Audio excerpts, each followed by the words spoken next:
The GNWT announced yesterday it's scrapping its previous affirmative action policy for a new system.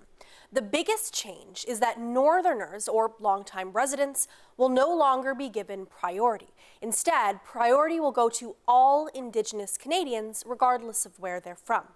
The move earned immediate criticism from some N.W.T. MLAs, including Robert Hawkins, who joins me now live in studio. Robert, welcome. Yeah, thank you very much for having me. Happy to be here. Okay, great. Let's get started. When we were chatting a little bit, just setting up this conversation, you had described this situation as a mess, and I'm curious why you chose that word.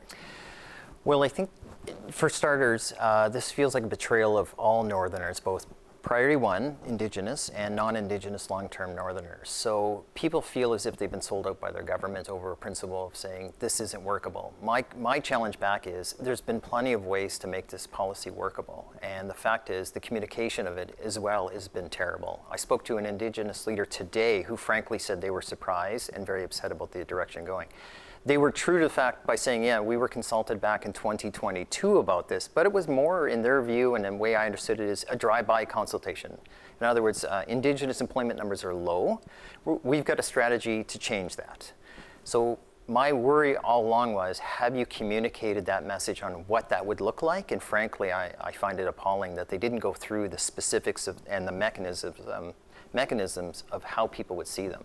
So in other words, somebody in a small community, whether they're Norman Wells, Sigachik, or even Betchikol, who applies for a job, who's Indigenous, could rightly lose out from someone from Manitoba by 1 point.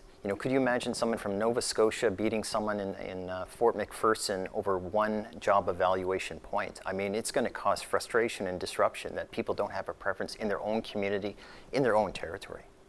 You had posted a video as well with some of your thoughts, and in that video you mentioned that the affirmative action policy, the problem wasn't necessarily with the policy itself, but with the implementation of the policy. So I'm wondering if you can explain that.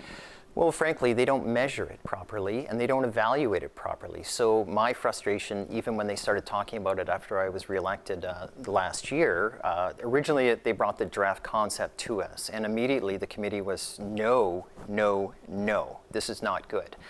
We fired back say sharply worded letter, say stop, and if you want to really follow through on the affirmative action policy, don't be afraid to monitor it, measure it, check in, see how it's working.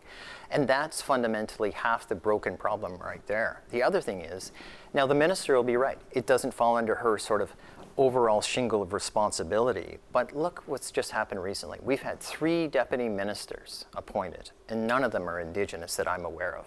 Not one time it's ever been brought up that they are Dene, Métis, or Inuit, or Inuvial in our particular general case. That said, you would think that there would be a great opportunity. I went through the department of the executive. I scrolled on the territorial website and said, hey, I know a lot of people. Are any of these Indigenous? And I'm scrolling through and seeing so many people who are not Indigenous, a department that should be on the vanguard of this problem. So the government, lastly, I'll just say, has the ability through direct appointments and training programs to bring people up with them and say, we know you have had challenges in the sense of educational opportunities. Maybe you've had employment challenges, but we see you as being the next leader. Why don't we bring you along and create ways to help generate this excitement? And those are the frustrating problems. Yeah, I mean, this kind of touches upon maybe some of what you were saying, but under the old policy, the Indigenous, the number of Indigenous employees in the GNWT has been hovering around 30%. That's percentage, correct. Yeah. Which is what GNWT has expressed, not really what they're looking for. Mm-hmm. So if not, you mentioned some things under the old policy, but I'm just guessing if not a new policy, I'm wondering what would you like to see to get those numbers to be more proportional? Well, I think first of all, we have to clearly identify what's a reasonable number. I mean, it's not easy to say, oh, it's 50%, but that said, you have to start somewhere with that conversation. I think 29%, I think as stated officially, close to 30%, as you say, is quite low.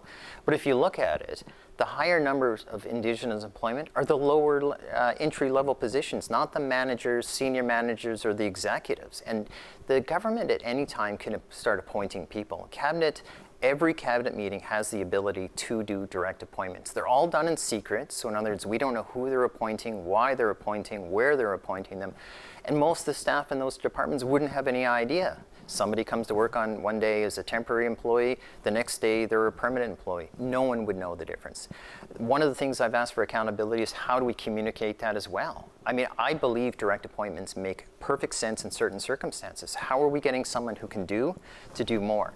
How can we get someone who represents well to represent better, inspire others? So the government has all the policy tools. They just need to follow through on them. Okay.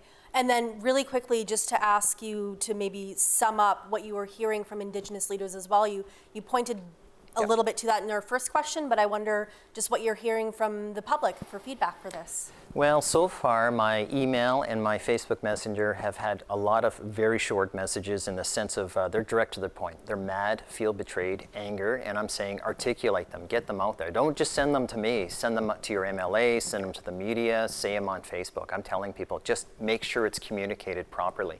Back to the Indigenous leadership, I think that they're going to be very frustrated the next time they meet this cabinet and the Premier, of course, and they're going to be asking what is going on. I mean, I think drive-by consultation is ridiculous, and I think that's what happened in October 2022 and December when they followed up in 2022, and I don't think at any time they spelled out all your community employment opportunities, the priority given to them is gone, and that is frustrating. This affects priority 1, this affects priority 2, but I think it has a much harder impact on P1 in Northerners, and that's not being realized till now. And I think that conversation is going to have to be a tough one. This is the minister's chance, including the cabinet, to rebuke this policy, pull it back and say, hey, we made a mistake. Even I'll say, I'm okay with that. Recognize your mistake. Let's move on. Okay. Robert, we'll leave it there. Thank you so much for your time today. Thank you.